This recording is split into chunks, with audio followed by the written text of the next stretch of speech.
Welcome to the Starzology Astrology Podcast. I'm your host, Arwynne O'Neill, and today I am here with my friend Katia.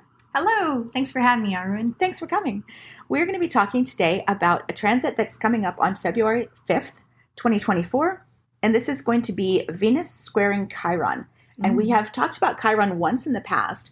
We did an entire episode about Chiron and Aries because when Chiron moves through the zodiac, it's got an elliptical orbit and it spends a couple of years in each sign at least. So it's been in Aries for a while and it will be until 2026. So it's quite a long transit. But right now it is going to be squaring Venus, and Venus will be at 16 degrees Capricorn while Chiron is at 16 degrees Aries.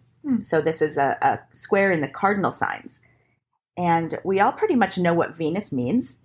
It's the sign of love. It's the goddess of love. It's about relationships. It's about beauty. It's about art. It's also about money. But what fewer people know is what Chiron is. And we did that whole episode on Chiron Aries. So I highly recommend, if you're interested in Chiron, to go listen to that.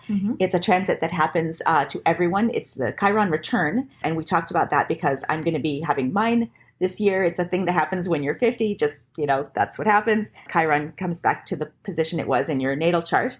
And a lot of people will be experiencing that. So it's a great episode to listen to. And we do give a big overview of what Chiron means. But I'll just give a little bit of a description right now. It's basically, it was discovered in 1977, and it is a minor planet.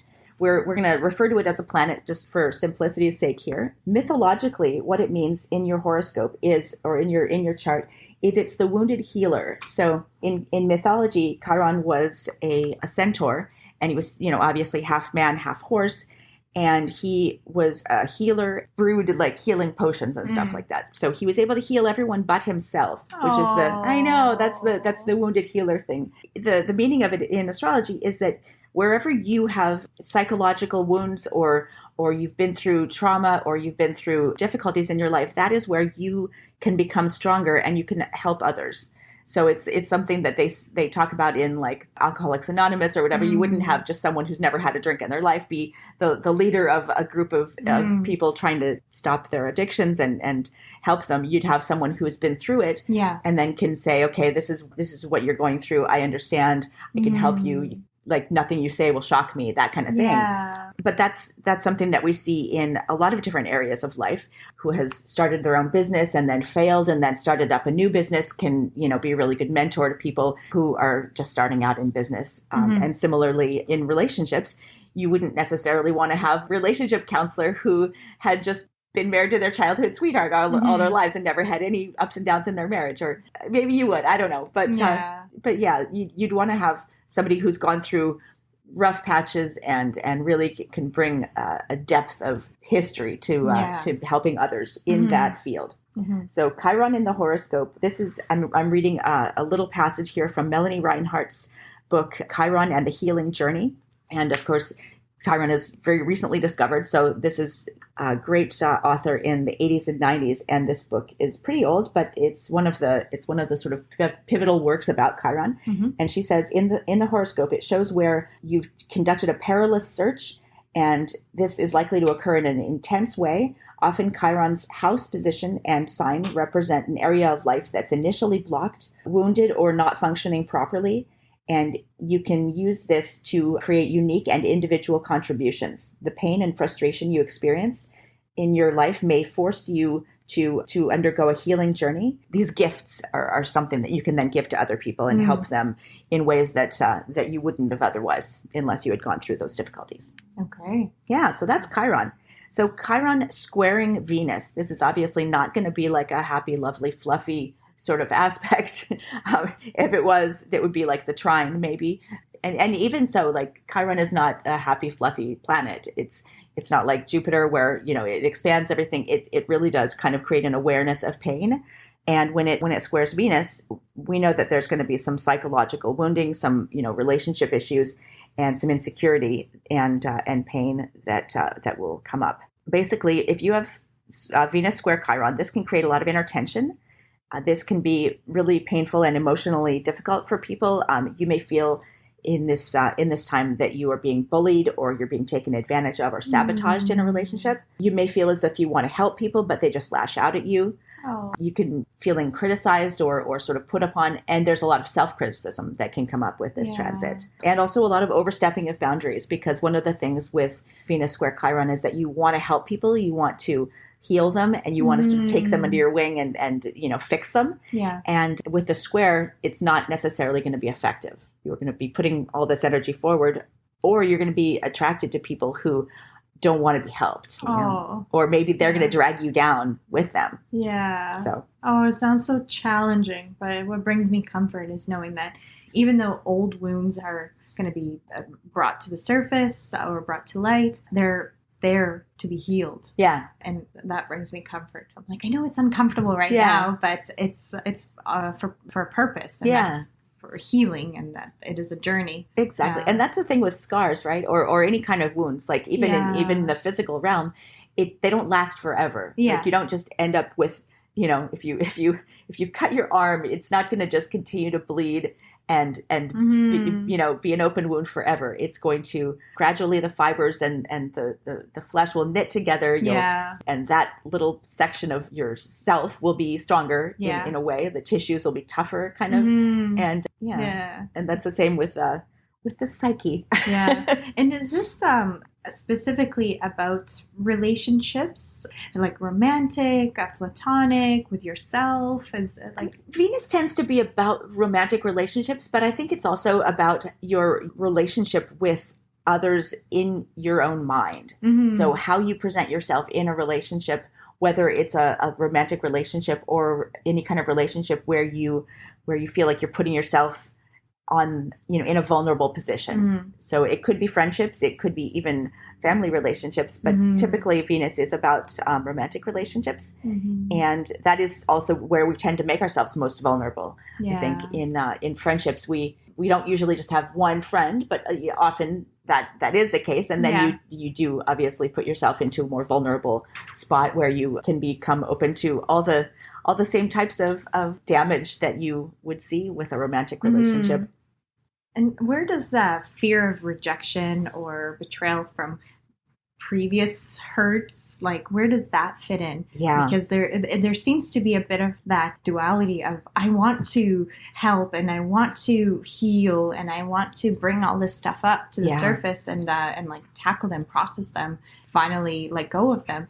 But where does that fear live? Like, will it stop us? Well, I mean, I think it doesn't stop people who have this natal in their natal chart, and that is a really good segue, because people with this aspect in their natal chart, it does create a lot of tension within their personal relationships. They may be continually attracted to people who are bad for them, or emotionally damaged, or emotionally unavailable, or who just really hurt their self-esteem in a number of ways.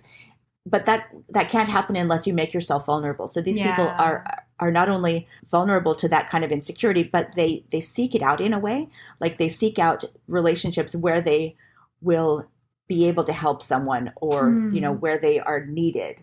And that can become a codependent thing. You can be very insecure, and therefore you can need to feel needed. That's something that happens with this. These people, and it's not just about relationships, although it can be. The pain that exists within themselves can just be about their self-esteem, about their extreme sensitivity, who likes them, who doesn't like them, are they attractive? You can see a lot of obsession with appearance, with addiction to plastic surgery, body dysmorphic disorder, eating disorders. The pain of not being liked or accepted or revered or adored or appreciated can really be an issue with these people. And overcoming that sensitivity in order to be open to relationships is a big thing, because sometimes, especially, I hate to say, but we're both women, we know, for women, it can be a real barrier of like not feeling like you're attractive enough to be yourself in a relationship. So there's this barrier. It's not just about like the clothes and the makeup, but that is actually, that can be a physical barrier of like, you can't get close to someone because like, oh, don't mess my hair up, or for me it's lipstick. I love wearing lipstick, but I love kissing too. Exactly. That's an interesting thing. That's Venus square Chiron. It's the square, those two things that will never be able to blend perfectly. You can never have perfect lipstick and enjoy kissing. Although I do have this great lipstick. It's Maybelline. Does it smear off? It doesn't. It's ridiculous. Yeah, Maybelline lip ink, and I'm just going to plug that because I've been obsessed with this brand. Not even Maybelline's been around forever, but this lip ink stuff. I put it on in the morning, and I literally do not reapply it all day. It's ridiculous. And kissing, eating, drinking, whatever. What's your favorite color? What do you like? I think it's called Rebel, which is hilarious. Oh, I love this. Yeah. Oh, that's perfect. Yeah, exactly. But anyways, little. That's not an ad, by the way. We're not monetized. Maybelline, if you want to sponsor us, please do. Exactly. I am your biggest fan. But so insecurity, generally speaking, image, attractiveness, lovability. So this is where potentially shadow work can help with feeling more confident within yourself. Absolutely. Yeah. It's a cliche to say that you really need to be comfortable with yourself before you can give yourself completely to somebody else or before you can help someone else. And in an ideal world, sure, we would all work on ourselves and become perfectly confident and, secure. But I think our relationships do help us to develop those things. And being in the right relationship can make you more confident or being alone and figuring yourself out can make you better in a relationship. It doesn't always work the same way for everyone. But this is a good time to become aware of where you're insecure, where you're overly sensitive, where you maybe let jealousy or insecurity harm your relationships or harm your self-esteem. Or where you're codependent and it's becoming toxic. Absolutely. Yeah. I recently read a book called Codependent No More by Melody Beattie. And I couldn't believe how much I was experiencing codependency and I didn't know it was happening. Yeah. And in my mind, I was thinking, all the times that I, did this for other people, that I was ahead and I was very organized and I was taking care and I thought like I'm doing all the right things, but I'm at my expense. I was feeling tired, burdened, and whoever was benefiting from all my help, they were happy to be helped, but they were also okay not being helped. Right. But I thought it was my duty to help them. Yeah. But that was, starting to empty out my cup. And I didn't know that was called codependency. And so that was pretty eye-opening. Yeah. That you just kind of start to resent people without them realizing that you're resenting them. Absolutely. That's a really wonderful illustration of this. Exactly. Yeah. Because you want to be aware of when you're, either becoming overly passive in a relationship or becoming overly controlling in a way that it's not about controlling the other person. It's about controlling them through your passivity or through your service. And that's something that, can become really dysfunctional and addictive as well. Yeah. So this aspect is really about like addiction in relationships as well, and becoming sort of addicted to being needed or feeling like you're being put upon, but maybe it's you who is actually putting yourself in that situation, and it's not the other person using you; it's actually you are. Yeah. Oh my gosh! As soon as I saw, I even had that realization that they're not asking me for anything. Yeah. I'm imposing my help on them. And when it's not received in the way that I want it to be, it's hurtful to me. Yeah. But I'm essentially hurting my own feelings. Right. And I guess that's when I learned autonomy and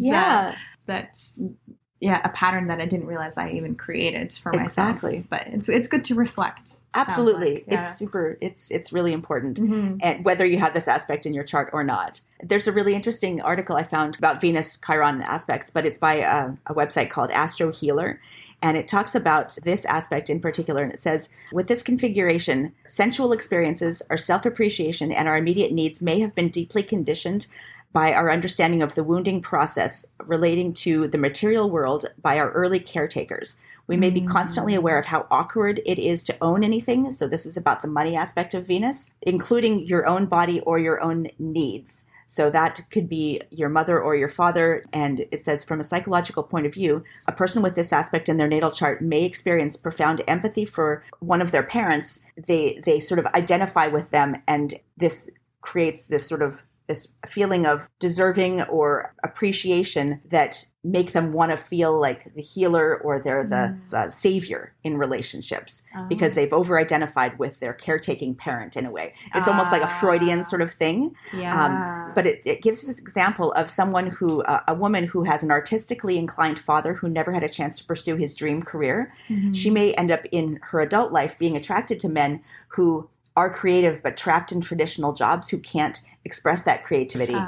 And then she'll support him and want to encourage him to do something creative and attempt to heal him. But in a way, she's trying to sort of heal this internalized vision of her father. Yeah. I mean, that sort of resonates with us because I'm sure that that just seems like something that could happen, Yeah. like we've heard that story before. Absolutely. Bring awareness to like all these dysfunctional relationships that we kind of stumbled into, and some of them could have been formed in childhood and we didn't even notice. It could have been fairly subconscious, right? But this is a good opportunity to reprogram those relationships or those beliefs or those things that we're pretty stuck in. Exactly. It sounds like. Yeah. And which isn't to say that you can never help somebody or encourage them, but if you find yourself continually in relationships where you're sort of supporting somebody who's not helping themselves, or maybe they're just dragging you down with them into, this sort of dysfunctional and unsatisfied realm. Yeah. Maybe that is not about the person, but it's about you.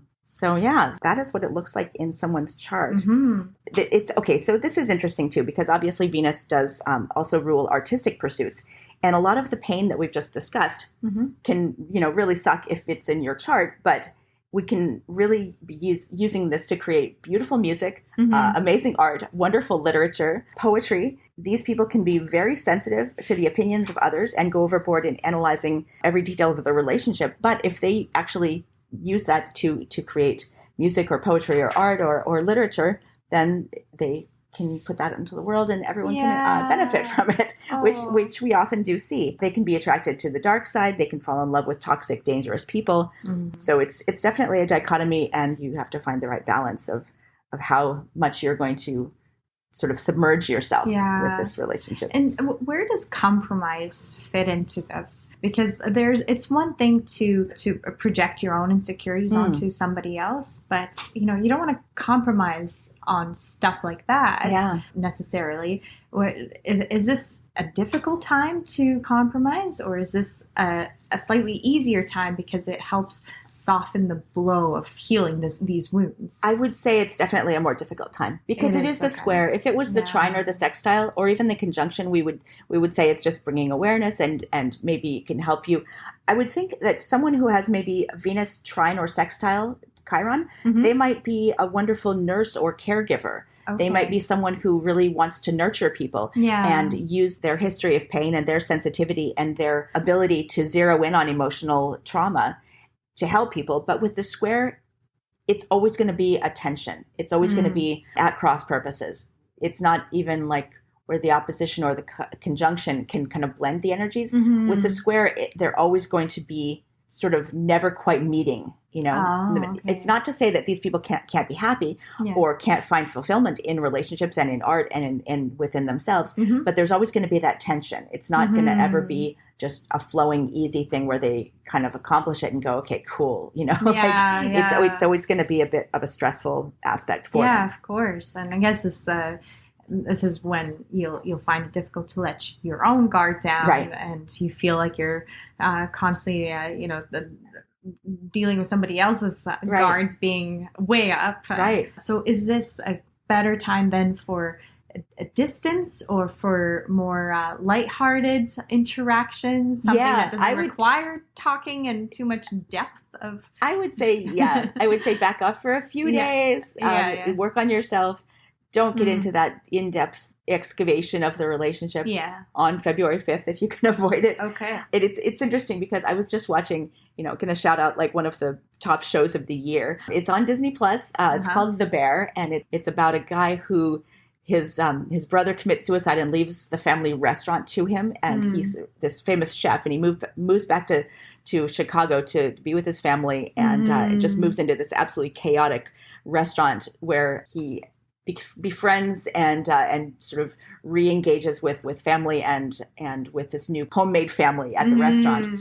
And then, you know, the 2 seasons are about him taking it from being just this little sandwich shop on the, you know, like in the south side of Chicago to like opening a fine dining restaurant. And it really resonates with a lot of people in the restaurant industry. A lot of friends I have are in the hospitality industry, and some of them actually find the show like super traumatic and like hard to watch. I couldn't. I watched the first episode, and maybe that was like the hook or something. But it was so tense. It's so stressful. Tense. There's a lot of yelling. There's a lot of tension. There's so much activity. Yeah. There's an episode in the 2nd season where it's a flashback to a Christmas dinner, and Jamie Lee Curtis is utterly brilliant as the mom, but she's a force of nature, and she really like resonates with this aspect to me. This Venus square Chiron, this wounded healer, and she is absolutely, she deserves like to win an Emmy or a Golden Globe or something for this one episode portrayal where she's just a terrifying force of nature. And you just watch this episode and you're like, okay, I can see why everyone is like this. It all makes sense because she's, you know, she makes Norma Bates from Bates Motel look like a perfectly good mother. Wow. Oh my gosh. It's crazy. Wow. But anyway, highly recommend the show, The Bear, and it's on Disney Plus. But yeah, if you want to understand this aspect, there's psychological wounding, feeling like you need to heal others before you heal yourself. All of that kind of really comes up in that. Which brings us to our celebrity examples. Yes. Okay. All right. Angelina Jolie. Amazing. I know. Okay. Yeah. Leonard Cohen. Okay. Yeah. See that? Arthur Rimbaud, the poet. Sinead O'Connor, again. George Michael. Courtney Love, really interesting one. Russell Brand. Joe Biden. Stanley Kubrick. Judy Garland. Chris Cornell. Bill Murray. Leo Tolstoy. And Val Kilmer. Oh, okay. Yeah. What do you think of this list? Well, I mean, the first one, the one that really resonates for me, Courtney Love. Courtney Love, my God, yeah. I mean, not to like go all like go all 90s on you, but I was like history lesson. Which is crazy to even say about the 90s because I'm like that was like 2 years ago, right? Exactly. Yeah, that's how I feel too. But it just happens that I lived in Seattle at the time when Kurt committed suicide, and I was actually at the vigil at the Space Needle, like below the Space Needle. There was this big fountain, and it's like like the Plaza of Nations in Vancouver. Yeah. I was one of the thousands of people wandering around in this like grief-filled haze of misery. I didn't get there in time to see Courtney Love talk to the crowd. It's been recorded and you can find it online and hear her just awful grief, tear-filled speech that she gave to the masses who were sitting there. She read part of his suicide note. She cursed him and told him that he was a coward and, an asshole for committing suicide, and she led the crowd in a cheer of like asshole. But oh my God. But I mean, I'm glad honestly that I wasn't there, because that kind of grief, that kind of like just open trauma, like of watching her like having just lost her husband within days, and then just standing there, talk about an open wound, like just standing there and crying in front of the world. Wow. I would have been utterly traumatized, I think, by that. It was sad enough as it was, being a fan and being part of that generation, but that was intense. So Courtney Love, shout out. and went on to make absolutely beautiful music. I really do appreciate her talent. Whatever anyone else may think of other aspects of her personality, she definitely is a brilliant musician. And they were happy together in a way. I mean, you can't rewrite history and say that they didn't have like a really intense, in a way, beautiful relationship. And they produced Frances, the beautiful daughter, and she's gone on to grow up and be amazing. So where do you think they'd be if things were different and they were both still here? That is an interesting one. I mean, one likes to think that there are examples of celebrities from the 90s who kind of shed their addictions and crawled back out of the void. I mean, the remaining members of Nirvana have gone on to, be in the Foo Fighters and, to accept Lifetime Achievement Awards and have other wonderful artists take the stage, like Joan Jett joining them on the stage to accept their Lifetime Achievement Award. And that was amazing. like talk about a confluence of my influences growing up. Yeah. So like more good music. I would love to think that. There's a lot of like fallout from those, epic bands from the 90s. About half of them, no longer exist and have succumbed to addictions and trauma. But some of them have gone on to become really great mentors and continue to make music to this day. Yeah, one likes to think that. Yeah. I was listening to a podcast recently about emotions and big emotions, and someone mentioned that grief and joy are the same. Interesting. And I went down this rabbit hole trying to figure out, like, is that really true? Like, I get that they're both big emotions, intense, and they're very similar in that how we express them, like how they look, like there may be tears, there may be loss of appetite, or more ravenous appetite, or just like changes in our sleeping patterns and whatnot.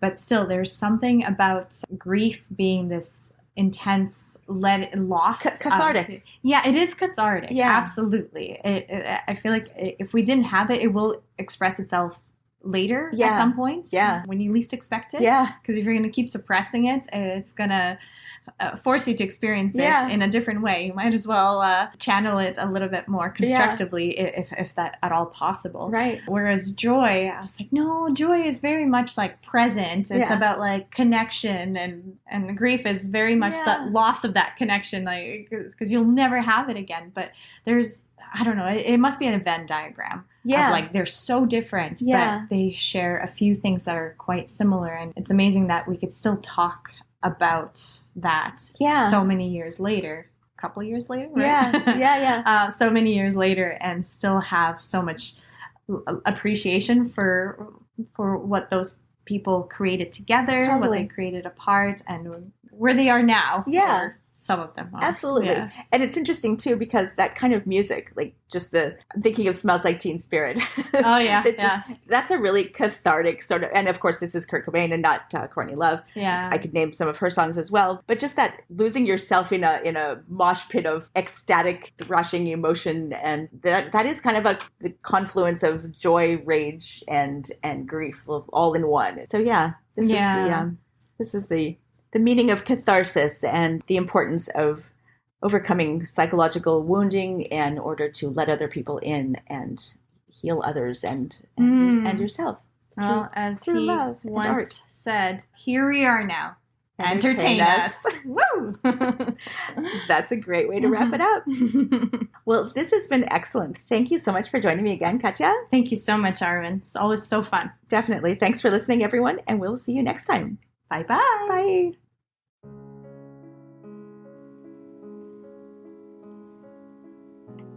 Thanks so much for getting this far through the episode. I just want to take a moment to tell you about the two main options of my astrology services. So the first one is coaching. If you are an aspiring astrologer, and by that I mean someone who's perhaps a hobbyist astrologer, or someone who's learning astrology, or a student, or you've got a few books and you've been doing it for a while, but perhaps you need a little bit of help to bring it all together, then maybe getting some astrological coaching from me would be the answer for you. The astrology coaching I offer is a 1-hour session on Zoom, and it's tailored to answer your particular questions. For example, if you have issues with natal chart readings, we can go there. Or if you're having problems working with your forecasting, we can go there. Or even basic astrology stuff, or even getting yourself organized for your astrology business. The idea is that astrological coaching will answer your particular questions. It's tailored specifically to you and where you are in your astrological journey. And I'm happy to help you out with some guidance about how you can get going, what to focus on, and what to dismiss. So that would be the astrological coaching for people trying to learn astrology. The second astrological service I offer is consultations. So this is for someone who perhaps doesn't know anything about astrology, but they just want to have their chart read or get their chart done. Call it what you will. So once more, this is a 1-hour consultation over Zoom. I will interpret your chart, tell you about the main features, tell you about where the energy is flowing, and all the rest of what is entailed in a thorough natal chart interpretation. I can also add in some forecasting in there too, bearing in mind we only have 1 hour. So just in summary, I've got coaching for people who want to learn astrology, and I've got consultations for those who want to get an astrology reading done. I'm Alison Price from Starzology.com. Thank you so much for listening. We'll see you next time.